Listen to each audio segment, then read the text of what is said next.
ఈ ప్రభుని యేసుక్రీస్తు నామములో మీరందరికీ కూడా మరొకసారి ప్రభునందు మిమ్మల్ని అందరిలో కూడా నేను అభినందిస్తున్నాను. రెండవది యేసుక్రీస్తు నామములో మిమ్మల్ని వందనాలు తెలియజేస్తున్నాను. దేవుడు గొప్పవాడు. ఆయన నమ్మిన బిడ్డలు కూడా మనం ఎంతో గొప్పముగా ఎంచబడి ఉన్నాం. అందుకే ప్రభు అంటున్నాడు, నన్ను వెదుకువారు నన్ను కొనుగొందురు అంటున్నాడు. ఉదయకాల సమయంలో మరలా సాయంకాల సమయంలో దేవుని ఎదిగే మహాకృప ప్రభు మన అందరికి దయచేసాడు. ఈ అవకాశాన్ని చాలా మంది పోగొట్టుకుంటున్నారు. ప్రేమ సహోదరులారా, దేవుని రాకడలో త్వరగా వచ్చేస్తుంది. ఆయన రాకడ ఎప్పుడు వస్తుందో మనకి తెలియదు. మొన్న దినాన్ని మనం చూసాము. ఆయన యొక్క రాకడి ఎలా ఉంటదంటే, గర్భిణీ స్త్రీకి ప్రసవ వేదన ఎప్పుడు వస్తుందో తెలియదు. అలాగే యేసు ప్రభు వారు కూడా వచ్చే కాలంలో మనకి తెలియదు. ఒక దొంగ వల్ల వస్తానప్పుడు అయితే ఆ గడియ ఆ సమయము మన ఎవ్వరికి తెలియదు. కాబట్టి వధువ సంఘమైన మనము మెలకువ కలిగి ఆయన కొరకు వెదికే వారుగా మనం ఉండాలి. సరే ప్రియమైన సహోదరులు, ఈ రాత్రి సమయంలో దేవుని వాక్యాన్ని మనం చదువుకుందాం. దేవుడు మన నుండి కోరుచున్నటువంటి కార్యాలు ఏంటి అనే ప్రశ్న మనం వేసుకుందాం.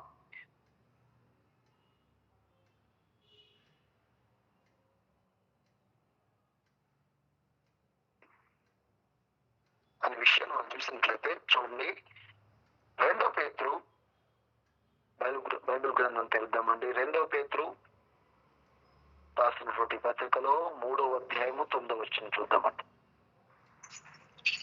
కొందరు ఆలస్యమని ఎంచుకున్నట్లు ప్రభువు తన వాగ్దానముల గురించి ఆలస్యం చేయవాడు కాడు గాని ఎవడును నశింపవలనని ఇచ్చ ఇంపక అందరూ మారు మనస్సు పొందవలనని కోరుచు మీ ఎడల దీర్ఘశాంతము గలవాడై ఉన్నాడు. అయితే ప్రభు దినము దొంగ వలె వచ్చినట్లు వచ్చును.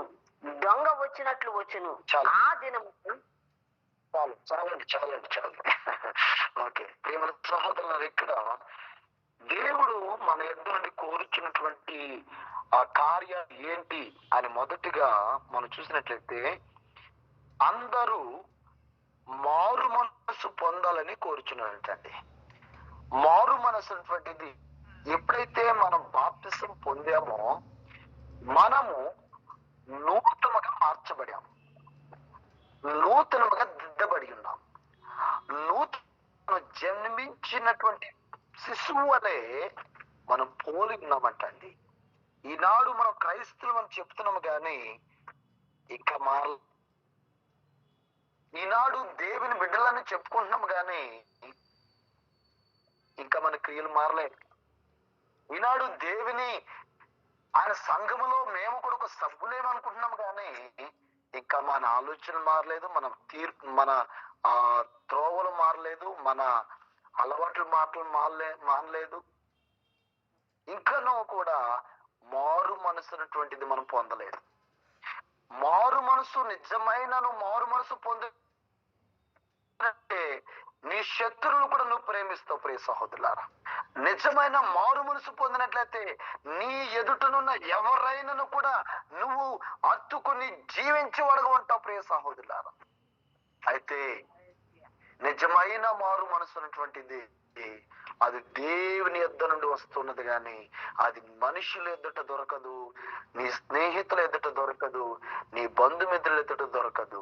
నిజమైన స్నేహం అనేటువంటిది, నిజమైన మారు మనసు అనేటువంటిది అది మన ప్రభు అయిన యేసు క్రీస్తు వారు పరిశుద్ధాత్మ గల దేవుడు నీ యొద్ద మాట్లాడినప్పుడే, నీ క్రియలు మార్చుకున్నప్పుడే, నీ త్రోవలు మార్చుకున్నప్పుడే, నీ ప్రవర్తన మార్చుకున్నప్పుడే, నీ మాట తీరు మార్చుకున్నప్పుడే, నీ ఆలోచన మార్చుకున్నప్పుడే, నీ తలంపులు మార్చుకున్నప్పుడే, నీ మాట తీరు తలంపులు మార్చుకున్నప్పుడే నిజమైనటువంటి మారు మనసున్నటువంటిది నీలో కనిపిస్తూ ఉంటుంది. ప్రియమైన సహోదరులారా, ఈ రాత్రి ప్రభు మనతో మాట్లాడుచున్నాడు. ఎందుకంటే మారు మనసు ఉంటుంది ప్రభు మనల్ని కోరుకుంటున్నాడు. మారు మనసు ప్రభు మనం కోరుచున్నాడు. ప్రభా నీలో నీలాగే నేను జీవించాలి ప్రభువా, నీ యందు నీ మార్గంలో నీ కార్యంలో నేను కూడా పాటించాలి అనే ఒక తపన మనలో ఉండాలి. ఈనాడు క్రీస్తు వలె మనం ఉంటున్నామా? నిజమైన మారు మనసు పొందుకున్న వారుగా ఉన్నామా? ప్రభు అన్నాడు, నటన భక్తి వద్దు, మనకి నటన మాటలు వద్దు, నటన క్రియలు మనకు వద్దు, యథార్థమైన మాటలు మనకు కావాలి. అవునంటే అవునను, కాదంటే కాదు. దానికి మించింది ఏదైనా మాట్లాడితే అది సాతానుడు వచ్చుచున్న ప్రతి మాటని గ్రహించుకోండి. అందుకే ప్రభు అంటున్నాడు, మీరు మారు మనసు పొందినట్లయితే మీరు కక్షలు ఉండవు, మీలో భేదాలు ఉండవు, మీలో కుట్రత ఉండదు, మీలో పాపం ఉండదు, మీలో శాపాలు ఉండవు, మీలో చెడ్డ కార్యాలు ఉండవు. మీ లోటు నుండి ప్రతి మాట ఏదైనా చెడ్డను వచ్చినట్లయితే అది యేసు నామములో మీరు బంధించేవారుగా ఉంటారు. దేవా, నన్ను శుద్ధిపరచు, నన్ను ఇంకనూ శుద్ధిపరచు, నన్ను ఇంకనూ శుద్ధిపరచమని ఆ మారు మనసుటువంటిది వచ్చిన వెంటనే నువ్వు పశ్చాత్తాపం పడతావు ప్రియ సహోదరు. రెండోదిగా మనం చూద్దామండి, కీర్తనలు 51 అధ్యాయము 6 వచనం. కీర్తనలు 51 అధ్యాయము 6 వచనం.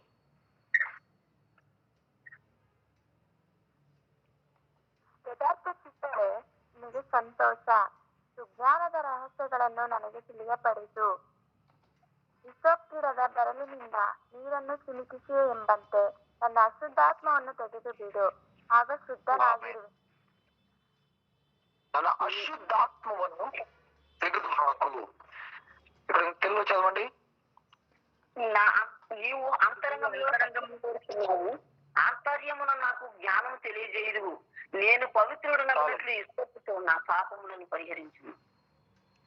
రెండోదిగా దేవుడు కోరుచున్నది ఏమిటి అంటే అంతరంగములో సత్యము కోరుచున్నాడంటండి. అంతరంగములో ఆయన ఏం కోరుతున్నాడంటండి? సత్యము కోరుచున్నాడు. సత్యమే నిన్ను స్వతంత్రులుగా మారుస్తుంది. సత్యమే నిన్ను గమ్యానికి చేరుస్తుంది. సత్యమే నువ్వు సత్యమును తెలుసుకొని ఆ సత్యము కొరకు నువ్వు జీవించినట్లయితే ప్రభు వల్ల మంచి ఒక ప్రతిఫలం నువ్వు పొందుతావు ప్రియ సహోదరి సహోదరుడా. మంచి ఒక ప్రతిఫలం నీ బిడ్డలు పొందుతారు ప్రియ సహోదరి సహోదరుడా. మంచి ఒక ప్రతిఫలం నీ భర్త కావచ్చు, నీ భార్య కావచ్చు, నీ బిడ్డలే కావచ్చు, ఎవరైనప్పుడు కూడా నీలో అంతరంగంలో సత్యమును కోరుకున్నట్లయితే, సత్యమును వెంబడించి సత్యము చేసినా సరే సత్య వాక్కులో సత్య జీవమును ఊటలో నీవు నిలబడినట్లయితే అని అంటున్నారు. అంతరంగంలో సత్యము కోరుచున్నాడు మన ప్రభు. అంతరంగంలో సత్యము కోరుచున్నాడు. అంతరంగంలో మనకు సత్యం ఉండాలండి. బయట ఒకటి మాట్లాడతాం, లోపల ఒకటి ఊహించుకుంటాం. ఇది నిజమైన ఆత్మీయుడికి ఉన్నటువంటి క్రియలు కావు. ఆత్మీయురాలకు ఉన్నటువంటి కార్యాలు కావు. పైకి మనం బాగా మాట్లాడితే హృదయంలో అంతరంగంలో నీలో సత్యము లేదంటే దేవుడు కూడా ఈ రాత్రి చింతిస్తూ ఉన్నాడు. ఎన్నిసార్లు గద్దించినా లోబడిన వారికి హఠాత్తుగా నాశనం కలుగుతుంది. ఎన్నిసార్లు గద్దిస్తాడు దేవుడు. దైవ వాక్యములో అనేక సేవకులతో దేవుడు మాట్లాడుతున్నాడు. ఈనాడు లైవ్ ప్రోగ్రాంలు నడుస్తున్నాయి, యూట్యూబ్ అనేక కార్యక్రమాలు నడుస్తున్నాయి. అయినా వాక్యాలు వింటున్నామా? మన జీవితంలో వాక్యాన్నితో మనం సరిదిద్దుకుంటున్నామా? లేదా మన అంతరంగంలో మనం సత్యముగా నడుచుకుంటున్నామా? అసలు నీ అంతరంగం నీలో సత్యముగా ఉన్నదని మరి అంతరంగంలో నువ్వు సత్యంగా ఉన్నావని నీ మనసున నీకు గద్దిస్తుందా? ఒక్కసారి ప్రభు అడుగుతున్నాడు. దేవుడు మన నుండి కోరుకొనుచున్నది మొదటి మారు మనసు పొందుట, మారు మనసు పొందులని కోరుచున్నాడు. రెండోదిగా అంతరంగంలో సత్యము కోరుచున్నాడు అంటాడు మన ప్రభు. అంతరంగంలో సత్యము కోరుచున్నాడు మన ప్రభు. మూడోదిగా చూద్దామంటే యెషయా గ్రంథము 48 అధ్యాయం 18 వచనం. యెషయా గ్రంథము 48వ అధ్యాయం 18వ వచనం. ఇంకొకరు చూసుకోండి, యోహాను రాసిన సువార్త 15వ అధ్యాయం 12వ వచనం. మునిపడి నా ఆస్తి జ్ఞాపకం చేసుకొనుడి. ఎంతో కోరుచున్నాను, ఆలకించిన యెడల నీ క్షేమము నది వలెను, నీ నీతి సముద్ర తరంగము వలె ఉండును. నీ సంతానం ఇసుక వలె విస్తారమగును. నీ గర్భఫలము దాని రేణువుల వలె విస్తరించును. వారి నామము నా సన్నిధిలో నుండి కొట్టివేయబడదు, మరువబడదు. ప్రేమ సహోదరులు, ఇక్కడ మూడవదిగా మనం చూస్తున్నాము ఏంటంటే ఆయన ఆజ్ఞలను ఆలకించాలని కోరుచునంటండి. ఆమేన్, హల్లెలూయా. చూడండి, ఆయన ఆజ్ఞలు ఇచ్చిన మనకి వాటిని ఆలకించాలంటండి. దేవుడు పరిశుద్ధ గ్రంథములో లిఖింపజేసిన ప్రతి మాట కూడా ఈనాడు ఆలకించినట్లయితే వాడు పడిపోయిన మరల వాడిని దేవుడు లేవనెత్తుతాడంటండి. ఈనాడు దేవుని మాట నువ్వు ఆలకించినట్లయితే నువ్వు బ్రతుకుతావు. ఈనాడు దేవుని మాటను అలక్ష్యం పెడితే, ఈనాడు దేవుని మాట మనము వినకుండా అలక్ష్యం చేసి ఆలకించకుండా ఉన్నట్లయితే దేవుడు నిన్ను అనేక తప్పుల్లో దేవుడు నీ తప్పు ధరలు అన్ని కూడా దేవుడు పరిశీలిస్తూ ఉంటాడు అన్నమాట. ఈనాడు దేవుని మాట విన్నవారు, ఆలకించేవారు వర్ధిల్లరండి. దేవుని మాట పెడచెవి పెట్టిన వారు అక్కడికక్కడికి నశించిపోయారు. ఆయనకు దేవుని మాట విన్నాడు కాబట్టి, దేవుని ఆలకించాడు కాబట్టి ఆయన మార్గం నడుస్తూ పరలోక రాజ్యానికి వెళ్ళిపోయాడు. అలాగే కాలేబు కూడా అలాగే దేవుని మందిరానికి వెళ్ళిపోయాడు. అయితే ఇజ్రాయెల్ ప్రజలు దేవుని మాట అలక్ష్యం చేశారు కాబట్టి, ఆలకించలేదు కాబట్టి వారు అక్కడికక్కడికి కుషించిపోయారండి, చనిపోయారు కూడా అండి. దేవుడు ప్రమాణం చేసినటువంటి కానాన్ దేశానికి చేరలేకపోయారండి. ఈనాడు కూడా మనకు ఒక పట్టణం ఉంది, అది పరలోక పట్టణము. ఆ పట్టణానికి కొరకు మనం వెళ్ళాలంటే, ఆ పట్టణానికి మనం చేర్చబడాలంటే, ఆ పట్టణానికి గమ్యానికి మనం చేర్చబడాలంటే ఈ రాత్రి దేవుని మాట మనం ఆలకించాలని ఆయన కోరుచున్నాడు. వింటున్నాము ఆయన మాట, ఆయన మాట ఆలకిస్తున్నాము. ఒక్క క్షణమైనను ఎప్పుడు చూసినా మన ఆలోచనలేనే ఎదుటి వారిని సలహా అడుగుతున్నాం, వారి ఎదుటి సలహా అడుగుతున్నాం. వీళ్ళు ఇలా చేస్తే బాగుంటుందా, అలా చేస్తే బాగుంటుంది, మనుషుల దగ్గర కూర్చున్నాం. కానీ దేవుని మాట ఎప్పుడైనా ఆలకించావా? నాకు కూడా ఈ మాట లభిస్తుంది. ప్రేమ సహోదరులారా, దేవుని మాట ఎప్పుడైనా ఆలకించామా? ఆయన మాట ఆలకించినట్లయితే నిజంగా మనం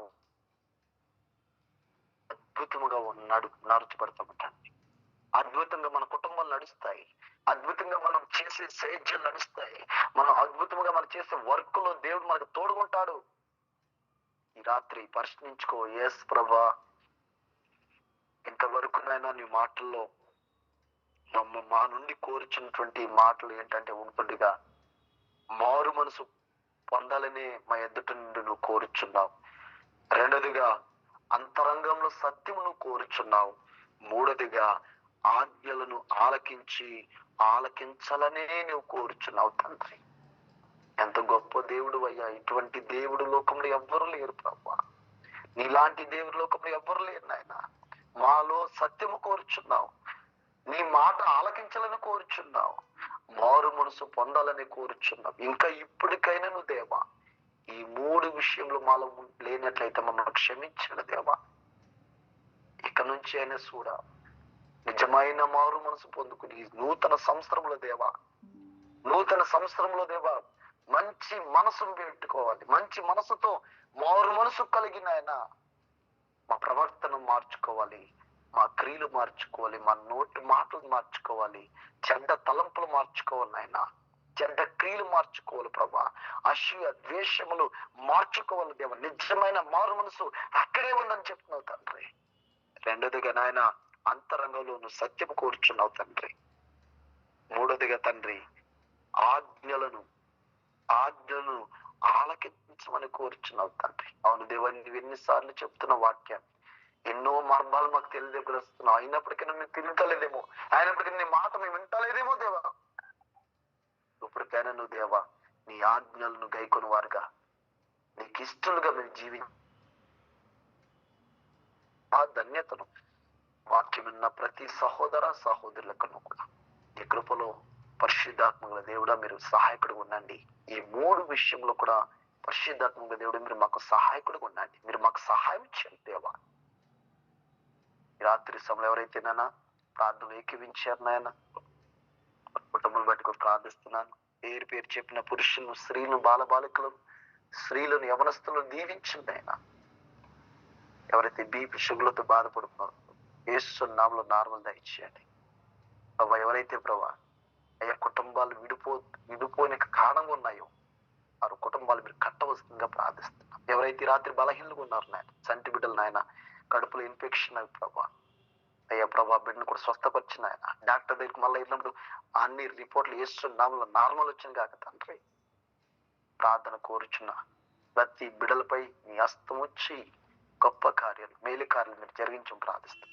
నా జడన యేసుక్రీస్తు నామములో ప్రార్థించడం పరమ తండ్రి, ఆమేన్. తండ్రిని దేవుని ప్రేమయు కుమారుడు యేసుక్రీస్తు వారి కృపయు పరిశుద్ధాత్మక అన్యోన్య సహవాసం ఇప్పుడును ఎల్లప్పుడును సదాకాలం సకల పరిశుద్ధులకు నీ కృప తోడయుండును గాక. ఆమేన్. అందరం ఆమేన్.